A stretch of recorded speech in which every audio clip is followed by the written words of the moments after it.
Hey, Steve Magnante here at High Octane Classics in Auburn, Massachusetts with a really cool 1972 Camaro. Now this car was originally built at the Norwood, Ohio plant in 1972 before the 117-day strike arrived, where GM had to crush 1,100 partially completed Camaros, Firebirds, and Novas, and Venturas. This car was built before that whole thing happened, but keep this in mind, 1971, there were 115,000 Camaros built. Because of that strike in 1972, just 68,500 were built. So 72, kind of a drop-off year, doesn't make them any less popular by any stretch. And this is a great example of a day two resto mod. It has a steel Cowl induction hood. This is an aftermarket piece, of course, because Cowl induction hoods from GM only came in 69 on Camaros and of course 70 through 72 on Chevelles. But that said, the aftermarket has stepped up with beautiful steel Cowl induction hoods like this one. I'm digging on the carbon fiber Z28 style striping that's been applied, and just tasteful stuff. And the less is more factor is enhanced by the blacked out bumpers, very sinister, kind of looks like an SR71 on wheels. Let's look under the hood. Now this car, the VIN does show an H. It was born originally with the 352 barrel, and keep in mind there were 970 U-code 396s built. Is this one of them? Yes and no, okay? It does have a big block, but the U-code 396 or 402 was not original to this car. Again, it was an H-code 350, but that was then, this is now. This is a Vision Performance 540 cubic inch stroker with 655 horsepower. I'm loving the Airflow Research AFR aluminum cylinder heads, the big tube coated headers with ceramic coating to keep them pretty, serpentine drive up front with air conditioning. You got to have that on a hot day. Got to love the billet aluminum components here from March. All this stuff, just top-notch stuff. Cross-flow aluminum radiator with dual electric fans. Dual, not single. Good stuff. And they're manually activated and temperature activated. You choose. So if you're sitting at the Nationals or wherever you might be and you want to kick them on, you can. There's an override switch if you choose to. Beyond all that, you got to love the air conditioning.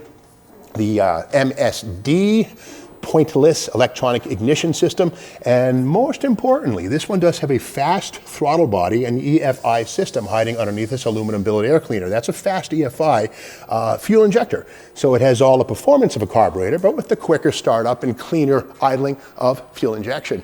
Now this one is a front power disc brake car. Does have the factory 15x7 rally wheels, which were in their third year. 72, 70, 71, 72. Great wheels, 15 inches. And you gotta love this sort of a subdued, almost a butternut yellow color. Again, part of the sleeper vibe that allows this car to kind of hide in plain sight. Inside, aftermarket high back bucket seats with bolsters for lateral and the sides.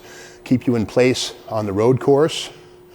Center console, and you gotta love 6-speed American Performance manual transmission. The beauty there is you have a really nice low first gear for exploding off the starting line, but double overdrive, so you can cruise along on the interstate in 6th gear at maybe 1100 RPM, making 75 miles an hour. You know, get your cake and eat it too. Tilt column, Monte Carlo SS type steering wheel from the mid 80s.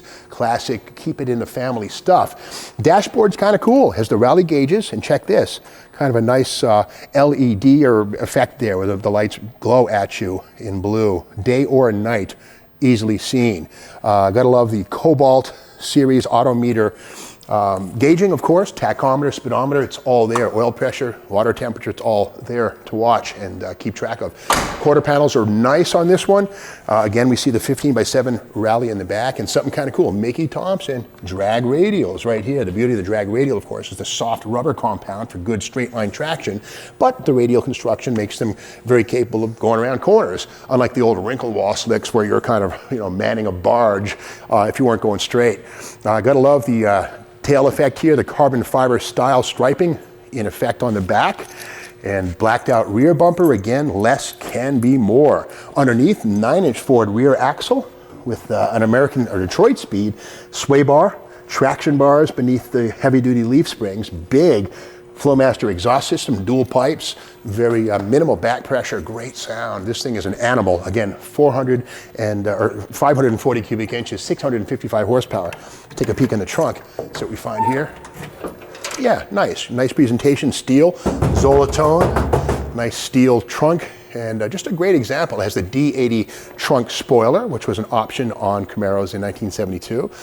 Seen, of course, on Super Sports and Z28s. So that's the story of this 1972 sort of Resto Mod Pro Touring Camaro. And keep in mind, this car can be purchased with as little as 10% down, and High Octane Classics does accept trades, late models, cruisers, sports cars, you name it, they'll consider that for trade. And they'll also deliver the car to your door, your office, your school, wherever you might want it. And High Octane Classics has been in business for like 12 years, and they're always looking for experienced, qualified sales and service technicians. So give them a call if you want to learn more. And if you have a car to sell, 1 or even 50, High Octane Classics is always looking to replenish the inventory. So call them at 508-859-4515. And to learn more about this very cool 540 cubic inch, 6-speed manual, 9-inch rear axle, Mickey Thompson, drag slick equipped 72 Camaro, check it out on the High Octane Classics website.